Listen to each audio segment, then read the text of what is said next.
I, 38M, never thought I'd be writing this post, but I need to know if I'm overreacting. This is a long story, but I need to share all the details to paint the full picture. I met Sarah, 36F, during our junior year of college. I was working part-time at a campus coffee shop to pay for my education while she came from a wealthy family. Despite our different backgrounds, we clicked immediately.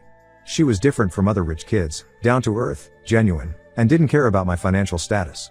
We dated for 3 years before getting married right after graduation. My family loved Sarah, especially my sister Amy, 34F. Growing up, Amy and I were extremely close. Our parents died in a car accident when I was 20 and Amy was 16.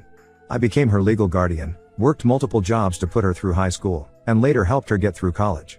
We only had each other, so when Sarah came into our lives, I was overjoyed that Amy finally had a sister figure. Sarah's family was a different story. Her father owned a chain of luxury hotels, and her mother came from old money. They never approved of me. At our wedding, her mother made several comments about how Sarah was marrying beneath her status.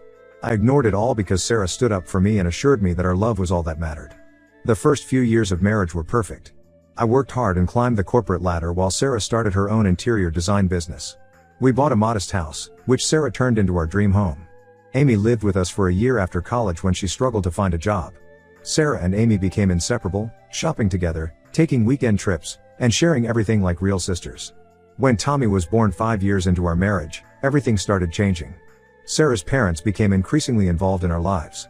They bought expensive gifts we couldn't afford, made comments about our middle-class neighborhood being unsafe for their grandson, and constantly pressured me to join their hotel business. They wanted us to move closer to them, send Tommy to private schools they chose, and basically take over our parenting. I stood my ground because I wanted to raise my son normally, not in their privileged bubble. Sarah initially supported me but gradually began siding with her parents. We started having arguments about Tommy's future. Her parents would show up unannounced, reorganize our house, and criticize everything from my long working hours to the brand of diapers we used. Then came that day I'll never forget. I was at work when I got a call from Tommy's preschool saying Sarah hadn't picked him up. Concerned, I left work early. When I got home, the house felt wrong. Walking through each room, I realized certain things were missing: photos, documents, some of Sarah's clothes, Tommy's favorite toys. I called Sarah repeatedly but got no answer. Her phone was off. I called her parents, who claimed they hadn't heard from her. Amy rushed over and helped me search the neighborhood, call hospitals, and file a missing person report. The police initially didn't take it seriously, suggesting Sarah might have gone to visit family. Days turned into weeks. I hired private investigators, posted on social media, contacted every friend and relative. Amy helped organize search parties, put up missing posters, and kept the social media campaign active. Sarah's parents acted worried but something felt off about their concern. For 8 years, I lived in limbo. I kept Tommy's room exactly as he left it, with his favorite stuffed dinosaur still sitting on his bed. Every birthday, I bought him presents and stored them in his closet. Every Christmas, I set a place for him at the table. Amy would sit with me during these moments, holding my hand and promising we'd find them. I dated a few times over the years, but every relationship failed because I couldn't move on. How could I when half of my heart was missing? I threw myself into work, built a successful career, but success felt hollow without my son to share it with. Throughout these years, Amy remained my rock. She moved to a house nearby to help me cope. She organized birthday memorials for Tommy, kept his case active on missing children websites, and never let me lose hope. Or so I thought. Last month, after my promotion to CEO made local news, I received an anonymous email. The sender identified herself as Sarah's former assistant and attached recent pictures of Tommy, my son, playing soccer, at school events, celebrating birthdays, all moments I should have been part of. She revealed that Sarah had been living in Switzerland, and dropped the bomb that shattered my world. Amy had known their location all along. The evidence was undeniable. Bank transfers, email exchanges, travel records, everything showed that Amy had been actively helping Sarah hide. She visited them regularly, spent holidays with them, all while watching me suffer and search. She even helped Sarah set up her new life abroad while pretending to help me look for them. When I confronted Amy, she broke down. She admitted everything but claimed she did it to protect Tommy. Said Sarah had convinced her that I would ruin Tommy's life with my middle-class values and stubbornness. The same sister I raised, put through college, supported through every hardship, had betrayed me in the worst possible way. I haven't spoken to Amy since that day. I've hired international lawyers to help me find my son. My friends say I'm being too harsh, that Amy was manipulated by Sarah and her family. But how do you forgive someone who watched you suffer for 8 years? Who helped keep your child away from you? Am I the asshole for cutting my sister out of my life? Update 1 first, I want to thank everyone who commented on my last post. The support and advice helped me stay strong through what came next. A lot has happened in these 2 weeks, and I need to share it all. My lawyers finally traced Sarah and Tommy to an affluent suburb of Geneva, Switzerland. They've been living in a massive villa overlooking the lake. Sarah remarried a Swiss businessman named Marcus 3 years after leaving me. Tommy is now 13, goes to an elite international school, and mainly speaks French and German. He understands English but isn't fluent anymore, another connection to me that was deliberately erased. The legal process is moving forward, but international custody cases are complex. Switzerland has different laws, and Sarah's new husband has a lot of political connections there. Still, my lawyers are confident about building a strong case, especially with the new information that came to light. Last week, Amy showed up at my office unannounced. Security called to ask if I wanted to see her, and something made me say yes. She looked terrible, like she hadn't slept in days. She carried a thick manila envelope, and before I could tell her to leave, she started revealing things that made my blood run cold. Sarah's parents had orchestrated everything from the start.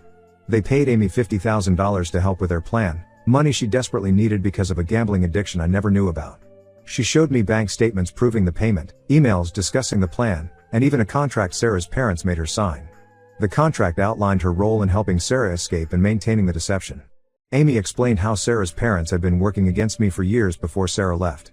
They tried bribing me multiple times through different business associates, offering me money to walk away from the marriage. I never knew because I always shut down any conversation about selling my company or joining their business.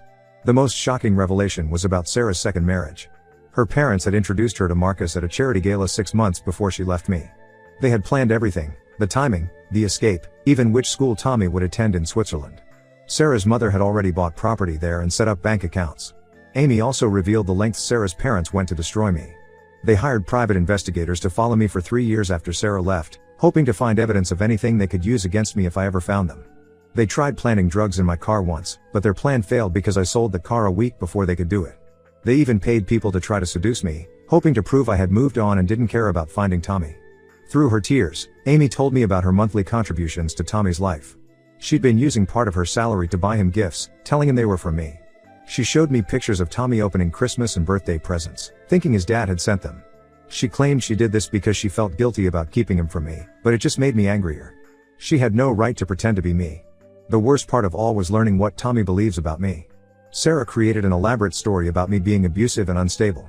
She used my career success against me, telling Tommy that I cared more about money and power than family. Every promotion I earned while searching for him became proof in her narrative that I had abandoned them for success. Amy broke down completely when she showed me videos of Tommy.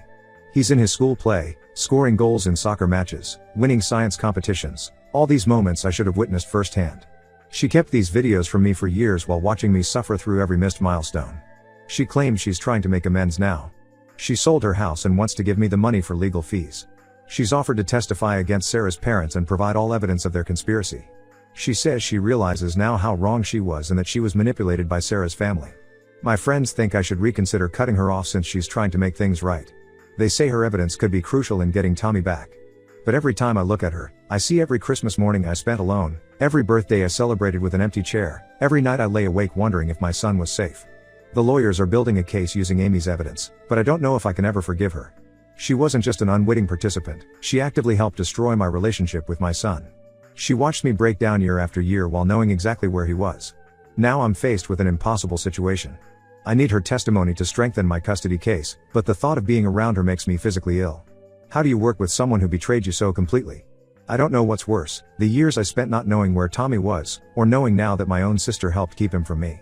Update 2: After months of legal battles, I finally got court-approved visitation with Tommy in Switzerland. The first meeting was in a supervised setting at a family court facility in Geneva. I was nervous and excited, but nothing prepared me for how it went. Tommy refused to even be in the same room with me at first. He sat next to his stepdad Marcus and wouldn't make eye contact.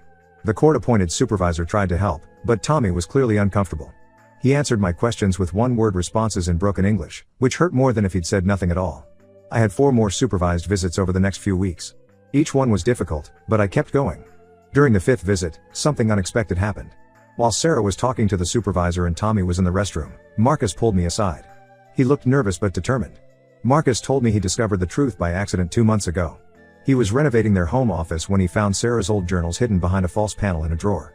He read them and learned everything: how her parents orchestrated my son's kidnapping, how Sarah knew I was a good father, and how guilty she felt about leaving. He showed me photos he'd taken of the journals on his phone.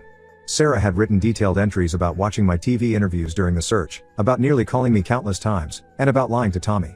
She wrote about her parents' manipulation and pressure, documenting how they threatened to cut her off if she didn't follow their plan. Marcus turned out to be different from what I'd imagined. He genuinely had no idea about the truth when he married Sarah. Like everyone else, he believed her story about escaping an abusive marriage. He started secretly recording conversations after finding the journals, gathering evidence of Sarah's lies and her parents' involvement. The most damning evidence was a recording from a private party at their house. Sarah's father, drunk on expensive wine, bragged to his friends about how they got rid of the middle-class son-in-law who was embarrassing their family.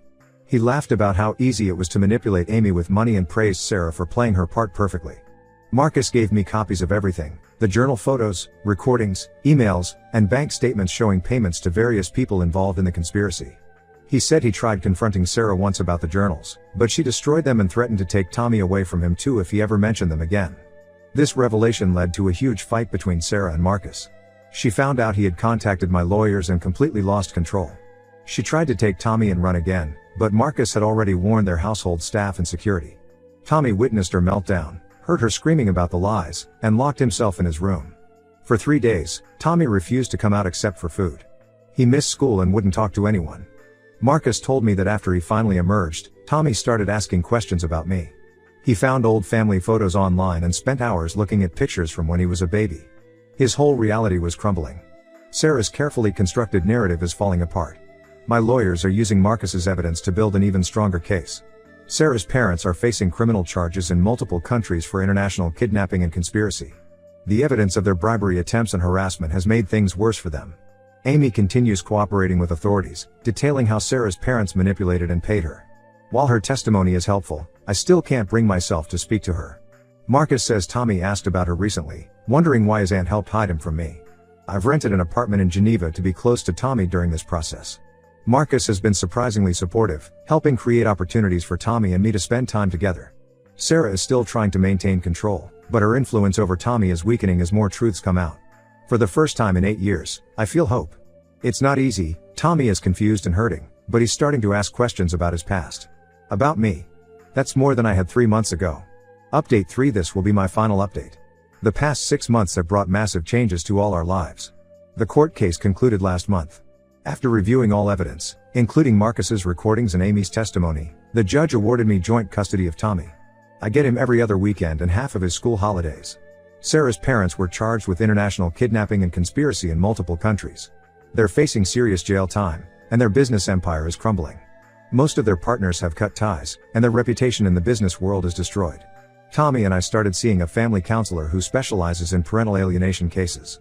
It's a slow process, but we're making progress. I moved permanently to Geneva, bought a house near his school, and started working remotely for my company. Tommy still lives primarily with Sarah and Marcus, but I'm now a regular part of his life. Sarah's life fell apart after Marcus filed for divorce.